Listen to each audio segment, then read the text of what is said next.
Have you ever wondered what it feels like when your soul starts to rot, but your heart still remembers what it means to love? What happens when the pain doesn't kill you, it comforts you? This is the story of one man who faced the Lord of Decay himself, and found that sometimes, corruption doesn't start in the body, it starts in the heart. A soldier who once prayed for salvation, only to discover that the voice answering his prayers didn't belong to the Emperor. The world of Calthrax 4 was once beautiful. Green hills, silver rivers, and sunlight that kissed the armor of Imperial soldiers standing proud beneath banners of gold. Among them was Sergeant Lorien Vance, a humble man, loyal to the Emperor, devoted to his people, and fearless in battle. But beauty never lasts in the 41st millennium. The plague came without warning. At first, it was a cough, dry, harmless. Then came the fever. The stench of decay followed soon after, and people began to die in the thousands. Lorien fought day and night, leading squads to burn infected villages, to cleanse the unclean, to stop the spread. But with every flame, he felt something die inside him too. He had once believed the Emperor would save them. But when his wife, Elira, fell ill, and her body began to blacken with sores, his faith began to crumble. He prayed in the chapel, whispering through tears, "Please, Emperor, don't take her from me. Take me instead."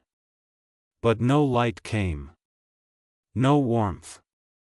No voice. Instead, something else answered. A gentle whisper, deep in the corner of his mind, "She does not have to die, child of sorrow.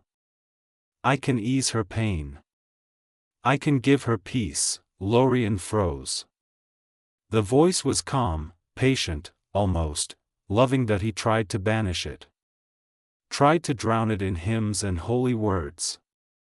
But it returned every night, whispering, coaxing, promising that decay was not the end, it was a beginning. When Elira finally died, her last words were not of fear, but of peace. "He told me not to be afraid, Lorien. He said the garden is beautiful." The garden. Lorien didn't understand. Not then. When her body was carried away, he followed. He saw her skin bloom, quite literally. Her flesh split open like petals, releasing spores that shimmered green and gold. And in that terrible beauty, he felt something change in him. He didn't feel disgust. He felt relief. The whisper spoke again, soft as a lover's breath. "You see, my child? Even in decay, there is life.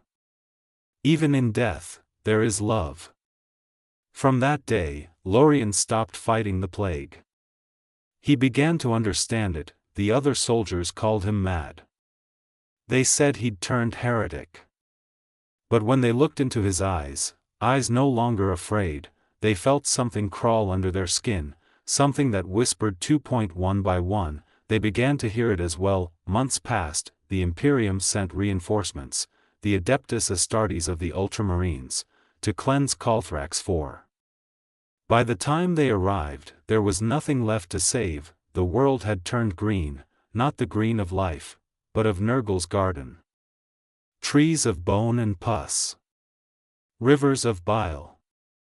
Skies thick with flies that sang hymns of disease. At the center of it all, on what was once the city square, stood Lorien Vance, no longer a man. His armor had fused with flesh, his veins pulsing with living vines. His face was serene, his voice a slow, melodic echo. "Welcome, brothers," he said to the Space Marines. "The Emperor sent you too late. But do not fear. The Grandfather welcomes all." The Marines opened fire, bolters roaring like thunder. His body tore apart, but for every wound, flowers bloomed from the gore.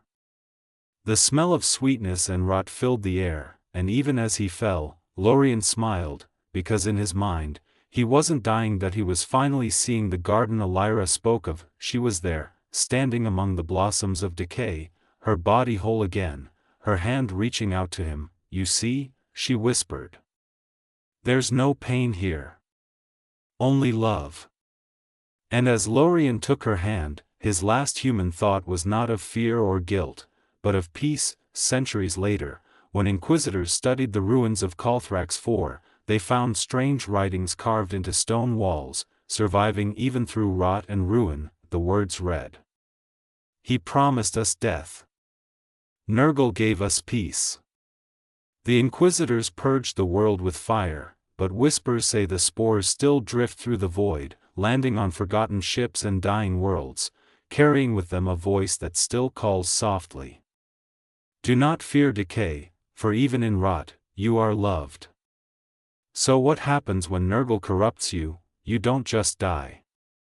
You change, your body breaks, your faith shatters, but your heart finds a new kind of peace, because in a universe where there is only war, sometimes the cruelest thing isn't the plague. It's hope.